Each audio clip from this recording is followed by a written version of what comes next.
Hey everybody! So, as the lovely marathon hosts have already stated, I am SuperViperT302, and this is Yellow Ball rolling around at the speed of sound simulator 2010.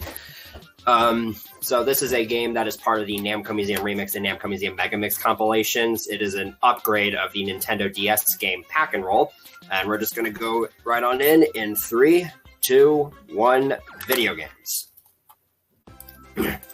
So the basic goal in each level in Pack and Roll Remix is actually to just simply get to the end of each level. And in most of these stages, that's going to entail collecting a bunch of pack dots to get around these green barriers that are known as Galvas Gates. I just missed a ton of pack dots there. That's actually not that good. So the way Galvas Gates work is that they sort of act like barriers that you need to feed a certain amount of pack dots to. There are a few that are skippable, but not that many, and that's partly just because Galvas Gates have huge invisible walls that span around them in all directions, and they're usually pretty tricky to get around, and there's a bunch of other limitations that come with them that I'll get to throughout the run. So your movement in this game is pretty limited since Pac-Man's just a ball that you roll around. You have the main movement tech in this game is this boost that gives you a huge increase in speed and can also break boxes.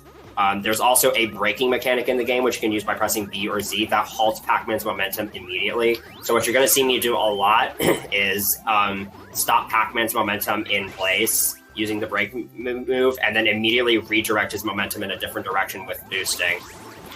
And if you watch the TAS of this game by Elomavi, which I would recommend watching immediately after this run, there's actually a new TAS that he posted just last week to his channel. I would highly recommend checking that out. It does that boosting movement all over the place. And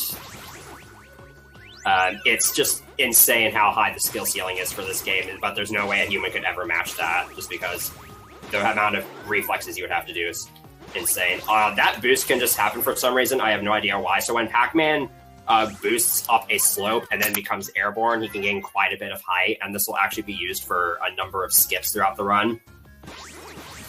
Also, the braking mechanic is going to be incredibly helpful for stopping Pac-Man's momentum when he breaks a box so that he doesn't recoil. So you see me do that with these metal boxes there.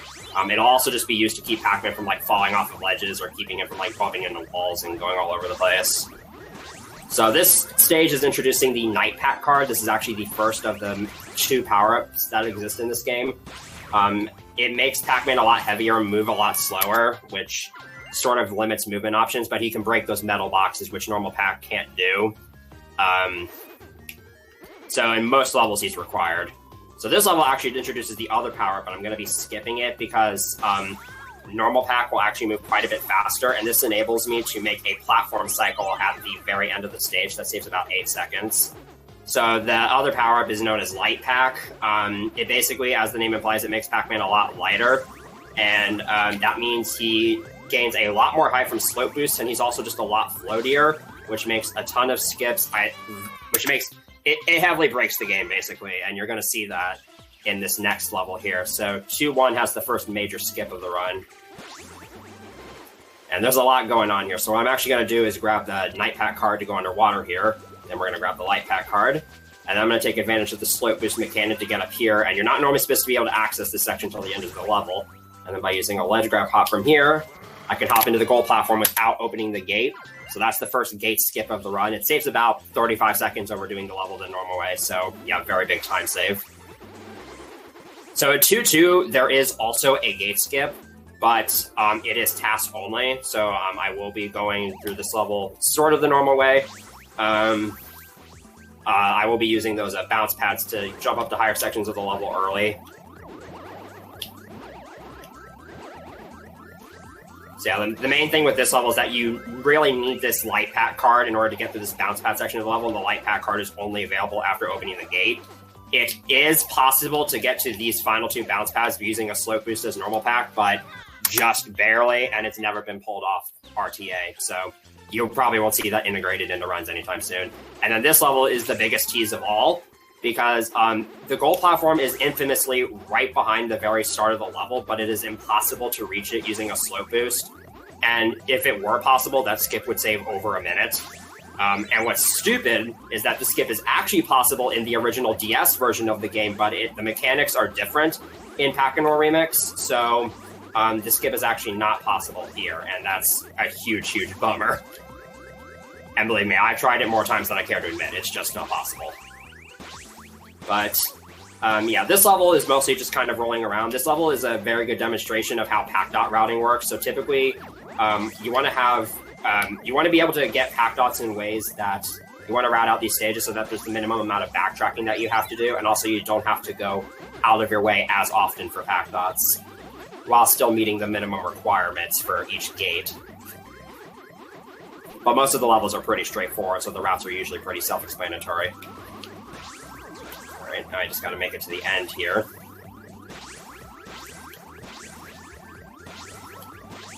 So yeah, right.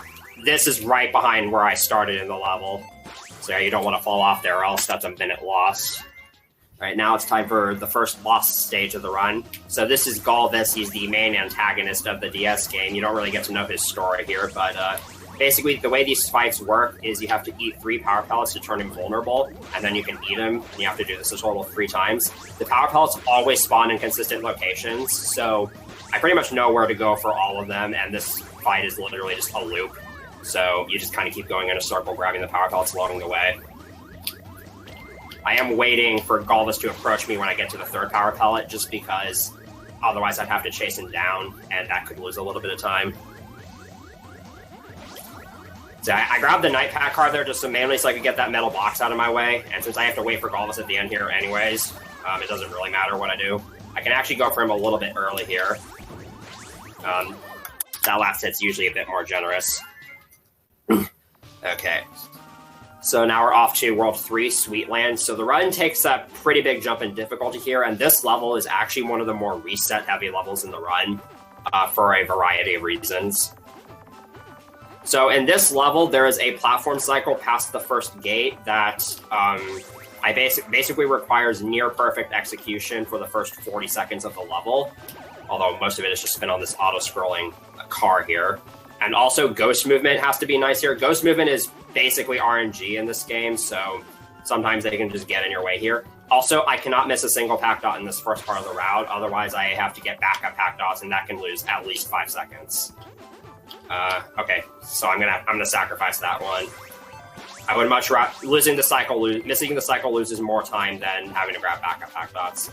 So if I didn't miss that pack dot, I would be able to skip having to wait for this car. I would still do these ledge grab hops, but I'm gonna have to wait at the end here for this car to come so I can get some extra pack dots, because normally you have exactly enough to make this route work out. And then I can skip the car for the rest of the stage by just slow boosting up to these final 2 platforms. Alright, there we go. So that was about 5.5, 6 seconds lost. Not a huge deal. Again, missing the cycle would have been worse. Okay, so 3-2, this is definitely one of the more annoying stages in the run to optimize, mostly because of this section right here. Those ghosts are almost always in your way, and there's really nothing you can do about it. And there's also these moving carousels that are on cycles, which does kind of matter. So I'm grabbing Night Pack here because I need him to get some underwater pack dots. It is technically possible to get underwater pack dots without Night Pack, but the route just works out better this way. And then I'm going to grab this normal pack card. Technically, you can actually inch past that, and then you can skip having to eat Blinky in this section. But normal pack just moves so much faster than Night Pack that it's actually worth it to go ahead and just go ahead and take the time to eat Blinky, because he moves on a cycle, so you can basically just predict where he's going to be. All right, I unfortunately missed another pack dot in one of the carousels, so I'm going to have to get a couple backups here. That wasn't too bad, though. Again, that's a very, very tricky level to optimize. Okay, so now we're heading off to 3-3. This entire level is just cycle-based. There's a lot of these back-and-forth moving ghost platforms. I'm going to be going for the standard cycle here. It is technically possible RTA to make this one cycle faster, but that is currently not being done in runs. But the current cycle that you'll be seeing me go for here is very, very generous, so hopefully you won't see me mess anything up. And again, this level is just kind of all about minimizing the amount of time you spend waiting and going to different areas of the level. The first part of this pack dot route is pretty tight. I only have 1 or 2 spare pack dots. Right here, I can grab all these and then make it back on. Nice.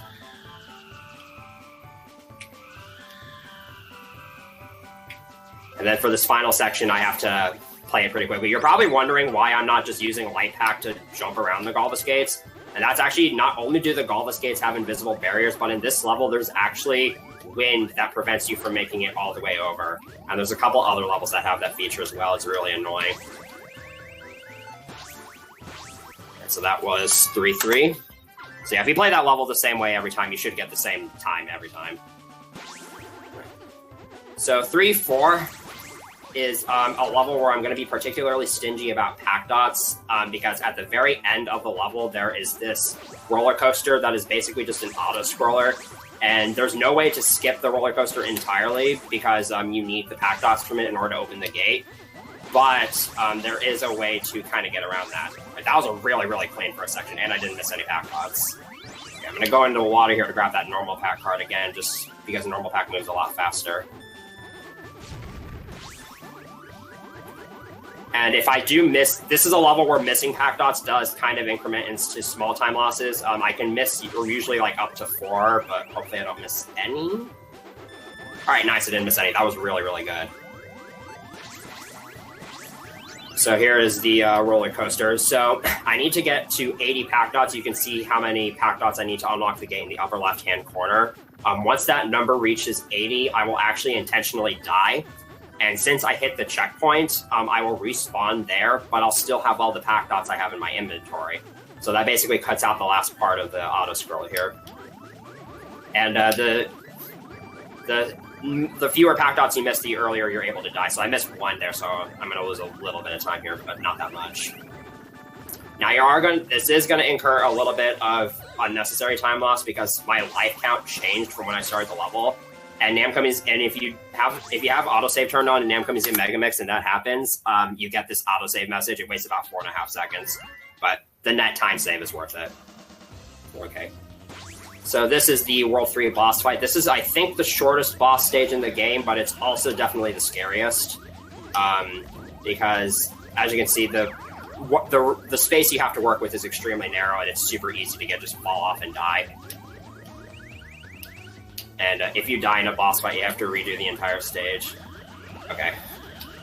I got pretty unlucky with my timing there, so I wasn't able to move around Galvus in the way I needed to, so I had to take it a little slow there. All right. For this last phase, I'm going to eat the power pellets at specific intervals so that I keep Galvus stunned as long as possible. Alright. That was alright. Alright, time for World 4, Flaming Fortress. This is a world where runs basically go to die. Especially recently. So, last time I ran this game for SS4C, which was actually a SS4C7, I think. I kind of lost track.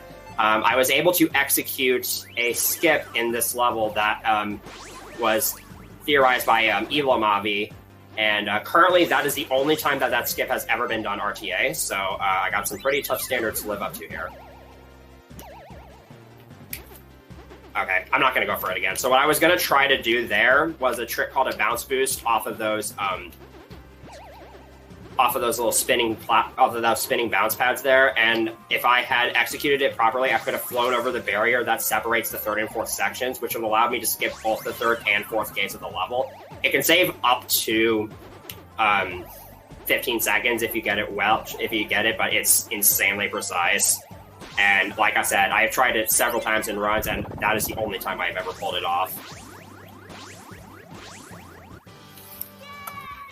So yeah. Okay, now it's time for 4-2, which is a pretty straightforward level, literally.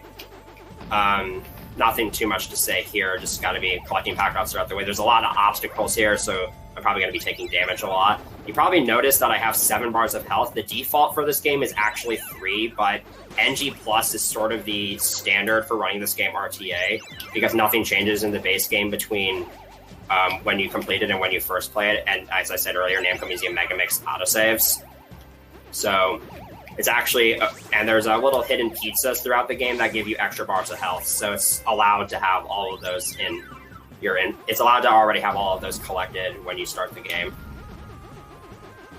That's also why I have the entire game completed. and I have maxed out scores and good IL times to avoid autosaving. That ending section can be a little bit tricky. So the task can actually skip the last 2 gates there, but they're both insanely precise, barely save any time, and the penalty for missing them is death. So, yeah, probably not going to be seeing those in RTA anytime soon either. This level, it doesn't matter too much how well I play in that first section, because that cycle is currently not viable to make RTA. Tasks can obviously make it, but this is the fastest cycle that humans can realistically make. It's pretty generous if you got the movement down. All right, coming up is probably one of my favorite sections of the run.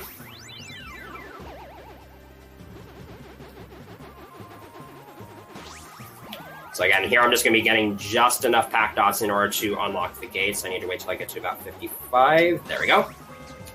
I'm going to wait a little bit here. Okay, I actually didn't need to.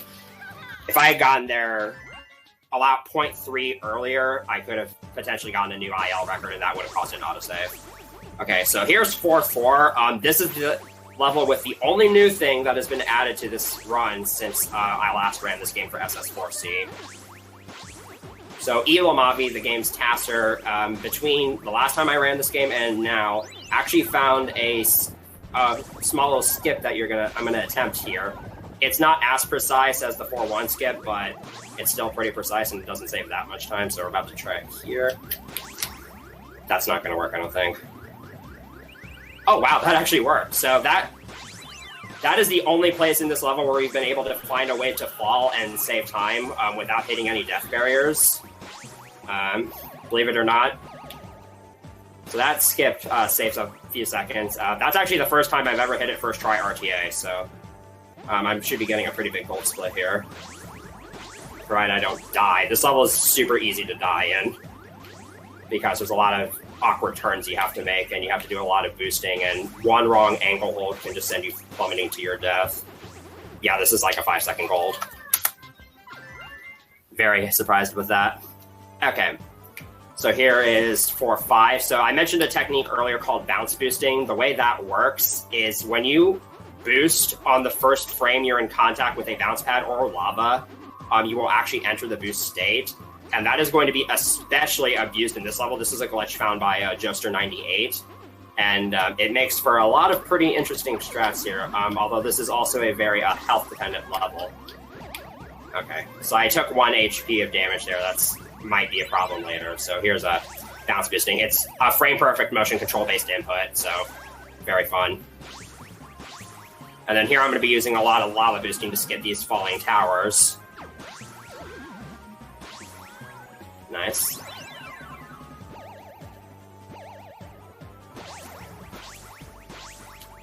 I gotta be careful with health management here. If I miss too many of these, then that's a problem.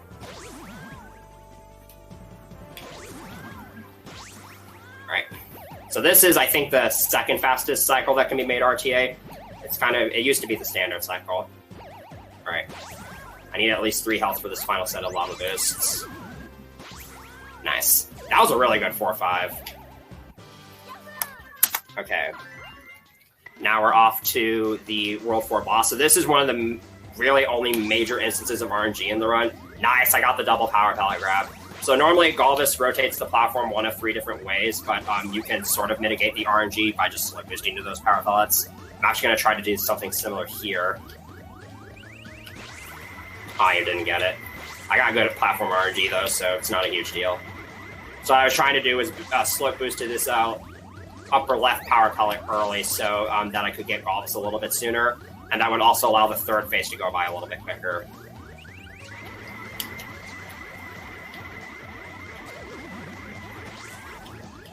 Alright, that was actually a really clean third phase right there. Okay, and now we are off to World 5. This level in the task is the fastest level in the run. It can be completed in under 3 seconds. But that strat is currently not humanly viable. So as you can see, the end of this level is basically right next to where you start, but there's actually a bunch of really jank collision around here that normally prevents you from just slope boosting to the goal platform with normal pack. So I actually have to go through this first gate here in order to get Light Pack and do a variant of the skip that only works with Light Pack. This skip still saves a huge chunk of time, but it saves even more if you can do it with normal pack. Alright, got it first try. And now we got 5-2 and 5-3 where death barriers are basically non-existent. So you can kind of just fall from beginning to end. And then this level has the final gate skip I'll be doing in the run. Just going to do a... So what I was trying to do there was a somewhat finicky slope boost that, if I execute it properly, allow me to get up to the goal platform. There we go.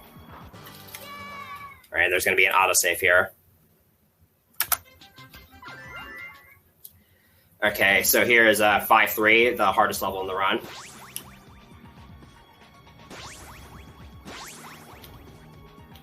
Just kidding. Okay, so 5-4 does have a gate skip, but it is high risk, low reward type of scenario where it doesn't save that much time. It's required for a world record, but it's not very marathon safe because if you fail it, you die. It's super precise, and dying to the skip loses more time than it saves. So I'm just not going to bother with the gate skip here. This is still a really, really cool level. There's a lot of interesting tech shot. It can save, there's a cycle that saves 10 seconds and a faster cycle that can save 15 over what I'm doing here, but there's still another big skip you'll get to see in this level that I would argue is even cooler. So I'm going to be basically skipping the last like 25 to 30 seconds of the level coming up here by using Light Pack and some bounce pads to get to the final gear of the level. Right here. Nice. And that's the last main stage in the run. So now we're off to 5 boss. So I had an unfortunate death last time I ran this for SS4C, so let's try and get revenge there. So this fight is in 2 parts. This first part is going to have a lot of boosting to speed it up, and it is... Okay, I actually messed up the route there. Okay. I got my phases mixed up. Okay, I need to go here. It's very easy to die in this fight, and if you die in a boss fight, you have to redo the entire fight. Okay, so for the second part of the fight, I'm going to be using an oversight. I'm using an oversight where Galvus is going to be spawning in these ghosts that have power pellets on them. And I'm going to be reserving 3 of them for the third phase of the fight because I can eat them as Galvus is spawning in and do damage to him. So I can get all 3 hits on him before he finishes spawning him and eat him early. So the route here is going to look a little bit strange, but I promise you it works out. So I should probably say that unless I die here, time is going to be coming up very soon.